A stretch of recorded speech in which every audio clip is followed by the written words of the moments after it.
සිංගප්පූරුවට උසස් අධ්‍යාපනයට යොමු වෙන දරුවෙක්ට මොන වගේ පාඨමාලාද කරන්න තියෙන්නේ? සිංගප්පූරුවට යන ළමයෙක්ට කරන්න තියෙන පාඨමාලා වශයෙන් අපිට ගන්න පුළුවන් IT ශාස්ත්‍රයේ තියෙන පාඨමාලා තියෙනවා.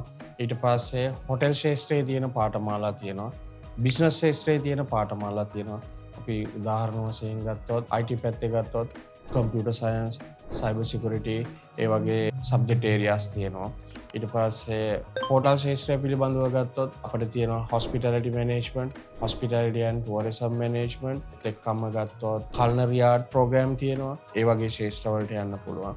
business program ගත්තොත් business management තියෙනවා, accounting and financial වගේ පාඨමාලා තියෙනවා. එතනත් අපි ගත්තොත් සිංගප්පූරුවේ අපහරහා සම්බන්ධ වෙන ළමයින්ට පාඨමාලා අපි සතුව 100කට අධික ප්‍රමාණයක් තියෙනවා.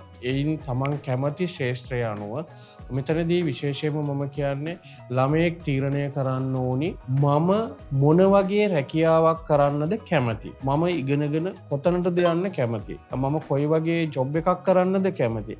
ඒ තැනට ගැලපෙන විශේෂ ශාස්ත්‍රයක් තමයි මෙතනදී අපි විශේෂයෙන්ම තෝරාගත යුත්තේ. දැන් අපි hospitality management කියන විෂය ගත්තොත් ඒ තුල තවත් අනු විෂයන් 20කට විතර ආසන්න ප්‍රමාණයක් අපට දකින්න ලැබෙනවා. ඉතින් ඒ අවස්ථාවේදී එහෙම තියෙනවා. බිස්නස් මැනේජ්මන්ට් කියන පැත්ත ගත්තත් එහෙමයි. ඒ අතරෙත් තියෙනවා අනු විෂයන් තව 30කට විතර ආසන්න ප්‍රමාණයක් තියෙන නිසා තමයි යන්න ඕනි ශාස්ත්‍රය තමන් හරියට අඳුනා ගන්න ඕනි. ඉතින් ඒ ශාස්ත්‍රය අපි කියලා දෙනවා. අපි ගාව පාඨමාලා 100කට අධික ප්‍රමාණයක් තියෙනවා. ඒ නිසා අපි දරුවෙකුට අපි ගාව තියෙන එක පාඨමාලාවක් නෙමෙයි කියලා දෙන්නේ. එතකොට දරුවට අවශ්‍ය දේ තමයි අපි මෙතනදී සිදු කරන්නේ. ඒක තමයි මම දකින විදිහට এডুকেෂන් එකේ වෙන්න ඕනි දේ.